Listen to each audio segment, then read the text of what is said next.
నమస్కారం. నేను చందు. రేపటి నుంచి 2 తెలుగు రాష్ట్రాల్లో 10థ్ ఎగ్జామ్స్ స్టార్ట్ అయితున్నాయి కాబట్టి, వాటికి సంబంధించిన ఆర్టికల్స్ ఏమేం జాగ్రత్తలు తీసుకోవాలి, నిపుణులు ఏమంటున్నారు అనేటివి చూద్దాం. విద్యార్థులకు సూచనలు ఏమిస్తున్నారంటే, మనం ఏమేమి తీసుకోవాలి? హాల్ టికెట్, బ్లూ లేకపోతే black colour pen, pencil, rubber, sharpener, scale, పరీక్షా కేంద్రానికి చేరుకోవడానికి అవసరమైన డబ్బులు ఇవన్నీ ఒక పౌచ్‌లో పెట్టుకోవాలి. ఎందుకంటే మొదటి పరీక్ష రోజు పరీక్ష కేంద్రంలోకి ప్రతి విద్యార్థిని క్షుణ్ణంగా తనిఖీ చేసి పంపుతారు. ఎక్కువ వస్తువుల్ని చేతుల్లో పెట్టుకోవడంతో ఇబ్బంది కలుగుతుంది. వీటితో పాటు ఎగ్జామ్ ప్యాడ్, వాటర్ బాటిల్ తప్పనిసరి. ఎలక్ట్రానిక్ గ్యాడ్జెట్స్, స్మార్ట్ వాచ్లను కేంద్రంలోకి తీసుకెళ్లనివ్వరు. పరీక్షకు ముందు రోజు సాధ్యమైన త్వరగా రాత్రి 10 గంటలలోపు నిద్రపోవడం మంచిది. మరి పరీక్ష రోజున చేయాల్సిన ఏమేంటి అనంటే, ఉదయం 5 గంటలకే మేల్కొని ఆ రోజు పరీక్షకు సంబంధించిన ముఖ్యాంశాలను చదువుకోవాలి. పరీక్షా కేంద్రానికి వెళ్ళే ముందు వరకు చదవడం మంచిది కాదు. అల్పాహారం అంటే టిఫిన్ చేసి ఉదయం 8 గంటల వరకు కేంద్రానికి చేరుకోవాలి. ఎగ్జామ్ సెంటర్కి ఆరోగ్య సమస్యలుంటే సమస్య, రూమ్ నంబర్,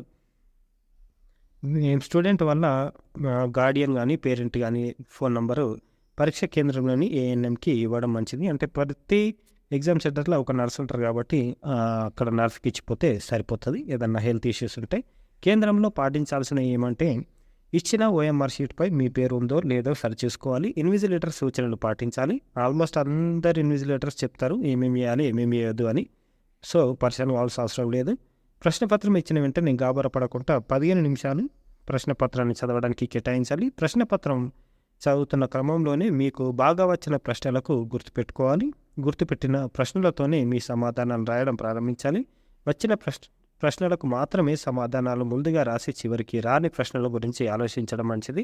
మీరు రాసిన అన్ని అడిషనల్ షీట్స్లో వరుస క్రమంలో ఉన్నాయా అనేది చూసుకోవాలి. దాని మీద హాల్ టికెట్ నెంబర్ కూడా వేయాలి. అన్ని సమాధానాలకు ప్రశ్న నెంబర్లు వేశారా లేదా చూసుకోవాలి. ఎక్కడైనా ఖాళీ స్థలం ఉంటే అక్కడ క్రాస్ మార్క్ ఉంచి పీటీఓ అని రాయడం మంచిది. మీరు తీసుకున్న మొత్తం అడిషనల్ షీట్స్లో నంబర్ ఓఎంఆర్ షీట్పై వేయాలి. ఆందోళన వద్దు అని చెప్తున్నారు. హాల్ టికెట్ చూపితే మీకు హ్యాపీగా ఉచిత ప్రయాణం, అబ్బాయిలకైనా అమ్మాయిలకైనా. ఎలాగో అమ్మాయిలకైతే ఫ్రీ జర్నీ ఉంది కాబట్టి అబ్బాయిలకు అది అవసరం. ఒకవేళ స్కూల్ నుంచి ఇష్యూస్ ఉన్నాయి, మేము ఫీజు కట్టలేదు కాబట్టి హాల్ టికెట్ ఎట్లా అంటే పరిశాన్ ఏం లేదు. బీఎస్సీ తెలంగాణ జీఓవి.in అధికారిక వెబ్సైట్ నుంచి మనకు హాల్ టికెట్లు తీసుకోవచ్చు. లేదు మనకు ఏపీ విద్యార్థులు అయితే సేమ్ బీఎస్సీ ఏపీ జీఓవి.inలో ఉంటాయి, చూసుకోండి. విద్యార్థి విజయస్తు, జాగ్రత్తలు పాటిస్తే ఉత్తమ ఫలితాలు, ఒత్తిడి లేకుండా పరీక్షలు రాయండి అని ఇంకో పేపర్లు ఇచ్చారు. పటం గీసి భాగాలు సరిగ్గా గుర్తిస్తేనే మార్కులు అని చెప్తున్నారు. బయాలజీకి సంబంధించింది, బయాలజీ, ఫిజిక్స్. చాలామంది విద్యార్థులు పటం గీసిన తర్వాత వీటి భాగాల వద్ద 1, 2 ఇలా సంఖ్యలు వేసి దీని కింద వీటి పేర్లు రాస్తుంటారు. ఇలా ఉంటే మార్కులు సరిగ్గా వేయకపోవచ్చు. పటం పక్కనే ఎదురుగా గీత గీసి పేరు రాయడం చాలా మంచిది. పటం చక్కగా గీసి భాగాలు గుర్తిస్తేనే పూర్తి మార్కులు వస్తాయి. పటంపై పూర్తి అవగాహన ఉండాలి. ప్రయోగం, ఉద్దేశం, అవసరమైన పరికరాలు, చివరిగా ఫలితం రాయాలి. ఇట్లా అన్నమాట. క్లియర్గా స్టాండ్, బీకరు, కెమికల్ ఏం కలుపుతున్నాం అనేటివి ఇక్కడ డైరెక్ట్ రాసేస్తే అయిపోతుంది. ఇక్కడ 1, 2, 3 రాస్తే మనకు కొంచెం కన్ఫ్యూజన్ ఉంటుంది కాబట్టి ఫుల్ మార్క్స్ రాకపోవచ్చు అని చెప్తున్నారు. ఇకపోతే మ్యాథ్స్లో కొట్టివేతలు లేకుండా చూసుకోవాలి అని చెప్తున్నారు. మ్యాథ్స్లో చూద్దాం. ఫస్ట్ జవాబు పత్రంలో చుట్టూ సరిహద్దు అంటే మార్జిన్ గీతలు చిన్న స్కేలు వెడల్పు ఉండేలా చూసుకోవాలి. అంతకుమించి ఇక ఇది పేపర్ అయితే ఇక కొంతమంది ఏం చేస్తారంటే ఇది మార్జిన్లు అన్నమాట. ఇటు ఇంత పేపర్, ఇటు ఇంత పేపర్ వేస్ట్ అయిపోతుంది. అట్లా చేయకుండా చిన్న మార్జిన్లు కొట్టుకోవాలి. మ్యాథ్స్ పరీక్షలో కుడివైపు మార్జిన్ ఎక్కువగా ఉంచుకోవాలి. ఇది ఎక్కువ మార్జిన్, నీడర్ రఫ్ వర్క్ వేసుకోవచ్చు. ఇతర పేపర్లో ప్రశ్నపత్రం ఇతర పేపర్లో చేస్తుంటారు. ఇలా చేయకుండా జవాబు పత్రంలోనే కుడివైపు వదిలివేసిన జవాబు రాసే దగ్గర మార్జిన్లో రఫ్ వర్క్ చేయాలి. లెక్కకు సంబంధించిన సూత్రాలు తప్పకుండా రాయాలి. గ్రాఫ్ లెక్కల్లో XY అక్షాలు, వీటికి తీసుకునే యూనిట్లను రాయడం మర్చిపోవద్దు అని చెప్తున్నారు. ఇకపోతే కొట్టివేతలు లేకుండా చూసుకోవాలి అని చెప్తున్నారు.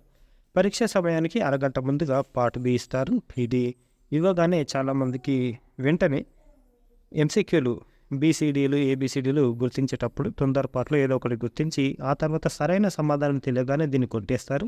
ఇలా చేయకుండా పూర్తిగా తెలిసిన జవాబుని ముందుగా గుర్తించాం. ఏబిసిడీలు మాత్రమే రాయాలి.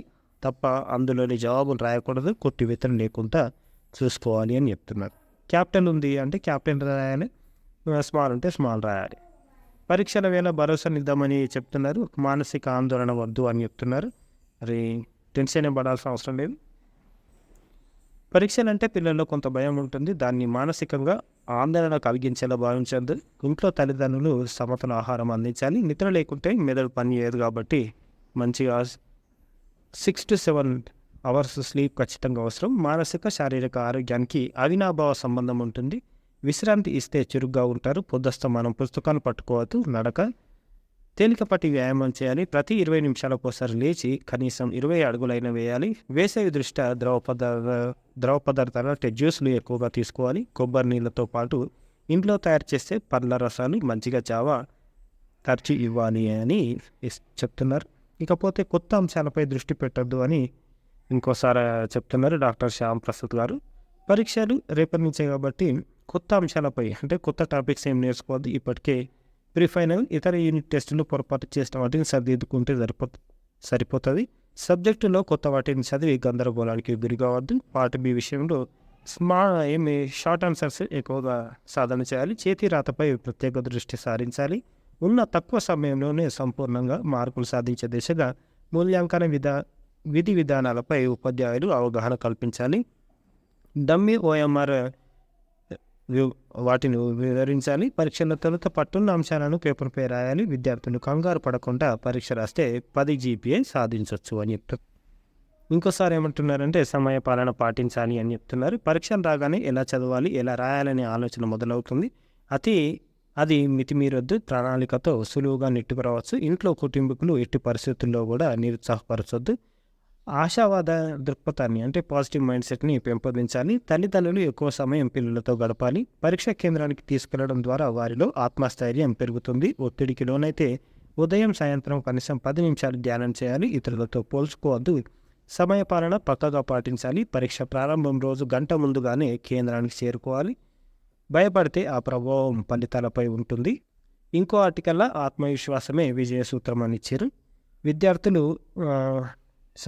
సమయం కీలకమని చెప్పారు. టీవీ, కంప్యూటర్ చరవాణులకు దూరంగా ఉండండి. ఊకే ఫోన్లో ముఖం పెట్టుకొని చూస్తే ఎటు కాకుండా అయితే గుర్తుపెట్టుకోవాలి. ఒకరోజు ముందే పరీక్ష కేంద్రాన్ని చూసి రావాలి.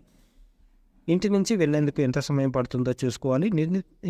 కరెక్ట్ టైంకి గంట ముందే చేరుకోవాలి. 5 నిమిషాల ఆలస్యం అయితే అనుమతించబోము అని విద్యాశాఖ స్పష్టం చేసినందుకు లేదు ఇదేం ప్రాబ్లం లేదు. 5 minutes రిలాక్సేషన్ పీరియడ్ ఇచ్చారు, గుర్తుపెట్టుకోండి. సో మీరు 5 minutes లేట్ పోయినా ప్రాబ్లం లేదు. అట్లానే 5 minutes టైం ఇచ్చారు కాబట్టి తక్కువ 5 minutes లేట్ పోతామని అట్లా పెట్టుకోకండి. హ్యాపీగా మీరు తొందరగా వెళ్ళిపోతే మంచిది. ఇకపోతే విషయాల వారీగా జాగ్రత్తలు ఇలా తెలుగు, హిందీ, ఇంగ్లీష్లో వ్యాకరణం ప్రధానమైనది. అక్షర దోషాలు లేకుండా జాగ్రత్త పడాలి. ఫిజిక్స్లో సమస్యల్లో ప్రమాణాలు రాయడం మర్చిపోవద్దు. యూనిట్స్ రాయాలి ఖచ్చితంగా. బయాలజీలో ప్రయోగాలకు సంబంధించిన చిత్రాలు, డయాగ్రామ్స్ వేయాలి. సోషల్లో సమకాలీన అంశాల్లో కరెంట్ అఫైర్స్లో నిత్య జీవిత ఉదాహరణలు అన్వయిస్తూ రాయాలి. అంటే లేటెస్ట్ టైమ్స్లో ఏమేమవుతున్నాయని గ్రాఫులు, పటాలు, బొమ్మలు పెన్సిల్ తోటి గీయాలి. వీలైతే అప్సరనే తీసుకోండి. అప్సర తీసుకుంటే కొంచెం బ్లాగ్గా మంచిగా పడుతుంది. 2 మార్కుల ప్రశ్నలకు 3-4 వరుసల్లో, 4 మార్కుల ప్రశ్నలకు 8 నుంచి 10 వరుసల్లో సమాధానాలు రాయాలి. కాకపోతే చివరిగా విద్యార్థులు ఆందోళనను జయిస్తే గెలుపు సొంతమవుతుంది. ప్రతి సబ్జెక్టును ఖచ్చితమైన ప్రణాళికతో సాధన చేయాలి. మార్కుల జీవితానికి ప్రామాణికం కాదు. తల్లిదండ్రులు పిల్లలకు లక్ష్యాలు కాకుండా స్వేచ్ఛగా చదువుకోనివ్వాలి అని సైకాలజిస్ట్ చెప్తున్నారు. ఇవి ఈ రోజుకు సంబంధించిన ఆర్టికల్స్. ఏం పరిశ్రమ కోరి హ్యాపీ ఎగ్జామ్స్ రాయరి, give your best, then result ఆటోమేటిక్గా మీకు వచ్చేస్తుంది. ఇది ఈ రోజుకు సంబంధించిన ఆర్టికల్స్. లైక్ చేయండి, షేర్ చేయండి, సబ్స్క్రైబ్ చేయండి. థ్యాంక్ యూ, ధన్యవాదాలు.